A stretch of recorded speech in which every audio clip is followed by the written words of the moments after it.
আসসালামু আলাইকুম সবাইকে। আমার হাতে দেখতে পাচ্ছেন এটি একটি স্ট্যান্ড ফ্যানের ছোট স্ট্যান্ড ফ্যানের কয়েল। এই কয়েলটি সমস্যা, একটি ফিউজ আছে আমার হাতে দেখতে পাচ্ছেন, কালো ছোট ফিউজটি এটি কেটে গিয়েছে। আমি যেহেতু আমার কাছে ফিউজ নাই, আমি আমি এই যে দেখেন দুটি সাদা তার ফিউজ ছিল এই জায়গায়, আমি এটাকে শর্ট করে দেব। শর্ট করে দিয়ে এটাকে টিউব পরে দিয়ে আমি আবার ড্রেসিং করে দিব। অনেক ফ্যানে থাকে ফিউজ, আবার অনেক ফ্যানে থাকে না।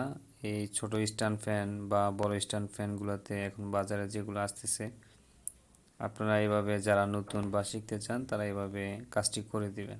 আর যাদের কাছে ফিউজ থাকে ফিউজ লাগিয়ে দিবেন, লাগিয়ে দিয়ে সেটিং করবেন।